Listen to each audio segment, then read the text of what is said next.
นายลองชิมสิครับ พริกเยอะแบบเนี้ยจะเผ็ดไหมเนาะ อันนี้หนูกินหลายรอบแล้วไหมหรือว่านานแล้วไม่ได้ทาน นานแล้วอ่ะ อืม โดยเฉพาะแบบต้มยำนะ หืม แม่ มันไม่ต้องใช้ไฟแล้วก็มันก็ใช้งานได้ โดยการดึงออกมานี่โอ้โห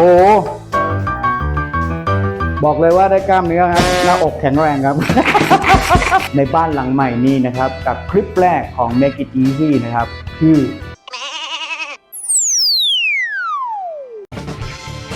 สวัสดีครับ Make It Easy กลับมาอีกแล้วนะฮะหายไปสักประมาณ 2-3 อาทิตย์นะครับวุ่นวายมากครับย้ายบ้านนี่คือ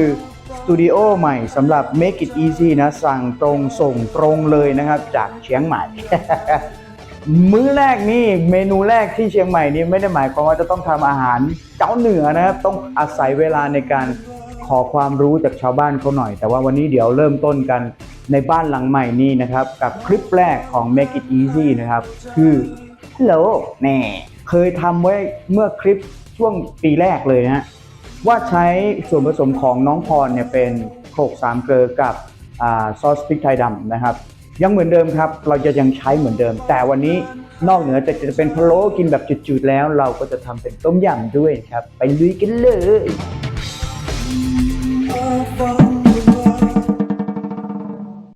เริ่มแรกเราก็ต้มไข่กันก่อนเลยครับใช้เมนูต้มสำหรับไฟนะครับต้มประมาณ 17-18 นาทีแต่เรามีสูตรนี่เพื่อให้ไข่มันร่อนนะครับเวลาปอกใส่น้ำส้มสายชูลงไปหน่อย yes ครับเราได้ไข่ต้มมาแล้วเรียบร้อยนะฮะอันนี้คือหมู3ชั้นนะครับมีอยู่นิดหน่อยติดตู้เย็นเหมือนเดิมฮะชอบเอาของที่แบบมีอยู่นิดหน่อยเหลืออยู่นิดหน่อยมาทำกินก็เดี๋ยวเราจะหมักผงพะโล้นะครับกับหมู3ชั้นหน่อยนะทิ้งไว้สักประมาณ15 นาที20 นาทีหรือครึ่งชั่วโมงนะครับแล้วก็อันนี้คือกระเทียมนะครับเตรียมที่จะปั่นให้มันเป็นฝอยๆนะครับไข่ต้มเรียบร้อยแล้วนะครับเกรียงกราวพอสมควรนะฮะสำหรับการใช้น้ำส้มสายชูแล้วก็มีมะนาวนะครับพริกเม็ดแล้วก็พริกซอยนะครับสิ่งที่ชอบมากเลยนะฮะสำหรับเชียงใหม่นะแล้วดีใจกับชาวเชียงใหม่มากๆเลยคือคุณรู้บ้างไหมว่าคนที่อื่นเนี่ยครับเขาไม่ได้กินผักต้นใหญ่ๆแบบนี้นะดูดิมันใหญ่โตโมโหระทึกมากมันน่ากินทะเลาะ อยากกินเลยเนี่ยคือมันแบบสมบูรณ์มากอะเป็นผักที่สมบูรณ์มากครับเคี้ยวชะอุ่มกรอบมากลองหลายอย่างแตงกวาก็กรอบอะไรก็กรอบอะไรก็อร่อยไปหมดเลยตระกูลผักผลไม้นี่สุดยอดเลยครับที่เมืองนี้เดี๋ยวตอนนี้หมักพะโล้กับซอยกระเทียมหมักหมู3ชั้นตอนนี้จะหมักหมู3ชั้นกับโอ้ยน้ำลายไหล ทำรายการที่ไรน้ำลายไหลทุกทีเลยเป็นบ้าเป็นบอกับผงพะโล้ทิ้งไว้ประมาณ 20-30 นาทีครับ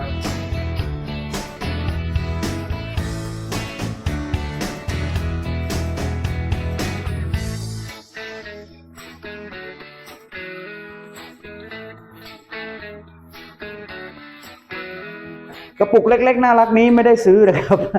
พี่มนข้างบ้านหลังเก่านะครับที่เพิ่งย้ายมาเอามาให้บอกว่ามันไม่ต้องใช้ไฟแล้วก็มันก็ใช้งานได้โดยการดึงออกมานี่โอ้โหบอกเลยว่าได้กล้ามเนื้อครับหน้าอกแข็งแรงครับ เฮ้ยมันก็หยาบอยู่เห็นไหมเนี่ยใช้ได้ครับว้าวเห็นเปล่าโอเคเลยจบรอให้หมูหมักกับพะโล้30 นาทีแล้วค่อยไปคุกกิ้งกันเริ่มต้นกันเลยดีฝ่าน้ำมันลงไปเลยฮะ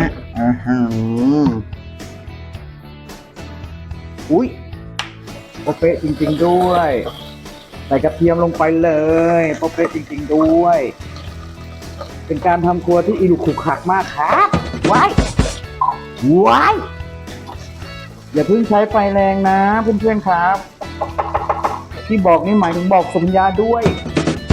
พอกระเทียมมันเริ่มจะเหลืองๆหน่อยๆนะฮะเราก็จะเอาหมูหมักที่เราหมักไว้นะครับลงไปผัดด้วย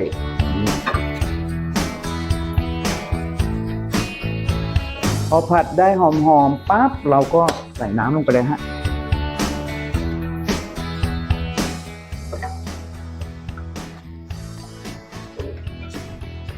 ทีนี้เราก็จะตวงนะครับเหมือนเดิมครับทัพพีเก่าของสุกัญญา ใส่โขลก3 เกลือลงไปนะครับประมาณสัก1 ช้อนโต๊ะนะครับทีนี้เราก็จะใส่ซอสพริกไทยดำด้วยนะครับเพื่อได้ซีอิ๊วกับความเผ็ดแซ่บเท่ากันเลยประมาณ1 ช้อนโต๊ะครับแล้วเราก็เอาน้ำปลานะครับใส่น้ำปลาลงไปหน่อยนึงนะครับน้ำปลาก็อย่าเพิ่งเยอะนะครับประมาณสัก1 ช้อนโต๊ะก่อนอย่าเค็มทีนี้ส่วนใหญ่แล้วนะครับเราต้องใส่อันนี้ด้วยนะซีอิ๊วขาวนะครับซีอิ๊วขาวนะครับประมาณช้อนโต๊ะหรือ2 ช้อนโต๊ะนะครับประมาณ2 ช้อนโต๊ะใส่ลงไปเท่านี้น้ำเริ่มเป็นสีน้ำตาลแล้วเห็นไหมปกติแล้วสูตรดั้งเดิมนะครับเขาต้องใส่ซีอิ๊วหวานด้วยใส่แค่ประมาณสัก1 ช้อนโต๊ะน้ำตาลนะครับใส่ลงไปใช้ถ้ามีน้ำตาลปี๊บใช้น้ำตาลปี๊บนะครับแต่ถ้าไม่มีก็ใช้น้ำตาลทรายแดงได้1 ช้อนชา2 ช้อนชา3 ช้อนชา4 ช้อนชาก็คือประมาณ2 ช้อนโต๊ะเอาไว้ก่อนเดี๋ยวเราค่อยมาชิมอีกทีนึงครับคนให้เข้ากันก่อนนะครับเอาละลองชิมดูหน่อยซิว่าความหวานได้หรือยังตัดเกลือลงไปให้กลมเล็กน้อยนะครับระวังนะเรื่องเกลือนี่ปลายช้อนชาครับประมาณปลายช้อนชาเดี๋ยวเราจะเคี่ยวเขานะเอาไข่หย่อนไปเลยครับเบาไฟลงให้เป็นการเคี่ยวนะครับเดี๋ยวตอนนี้เราจะเคี่ยวเขาไว้สักประมาณ15 นาทีถึง20 นาทีนะครับด้วยไฟขนาดกลางเนาะอย่ารุนแรงมากครับเพราะว่าไฟแรงก็ไม่ได้มีผลประโยชน์อะไรเพราะเราใช้ฝาครอบเอาไว้เพื่อเป็นการอบเป็นการนึ่งเป็นการเคี่ยวเขานะครับไฟเบาๆได้ไฟแรงก็ไม่ได้หมายความว่าทำให้อาหารอร่อยหรือว่าเสร็จเร็วขึ้นนะครับจริงนะค่อยๆไปนะครับใจเย็นๆอยากกินของอร่อยต้องใจเย็นๆแล้วเดี๋ยวเสร็จจากขั้นตอนนี้คือมาชิมนิดหน่อยว่าความหวานโอเคแล้วไหมความเค็มโอเคแล้วไหมถ้าโอเคแล้วเราก็จะไปทำต้มยำซึ่งง่ายโคตรๆบอกเลยสักครู่เอาละเราจะมาลองดูซิว่าได้ที่แล้วหรือยังสังเกตจากอะไรครับสังเกตจากไข่นะครับไข่เริ่มเป็นสีน้ำตาลแล้วก็ถือว่าใช้ได้แล้วล่ะครับพะโล้ก็ไม่จำเป็นต้องมีไข่สีดำเหมือนไข่เยี่ยวม้าเนาะปิดไฟเลยครับทีนี้หลังจากปิดไฟปุ๊บเราก็จะเอาพริกที่เราหั่นไว้นะครับบวกทั้งลูกโดดด้วยนี่นะใส่ลงไปเลย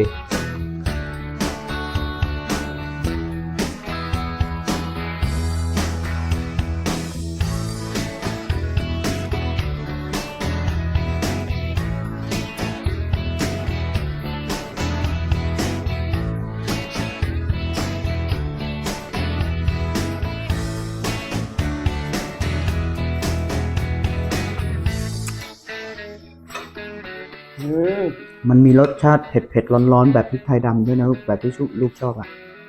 ชอบมาแบบเนี้ยนะจมูกโล่งเลย มาเชียงใหม่นะครับอากาศเปลี่ยนนะครับเป็นหวัดนะครับฮัลโหลใส่พริกก็พริกไทยดำและโขลก3 เกลือไล่หวัดดีแท้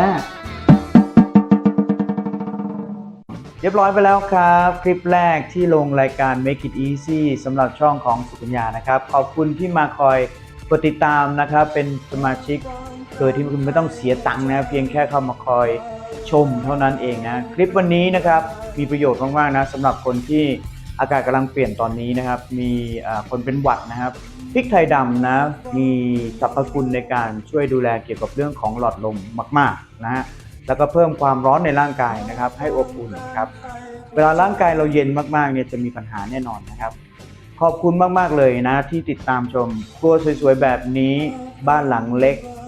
ไม่ใหญ่โตแต่ว่ามีความสุขมากๆก็ได้รับการสนับสนุนจากรายการนี้แหละครับ น้องพรนะครับที่คอย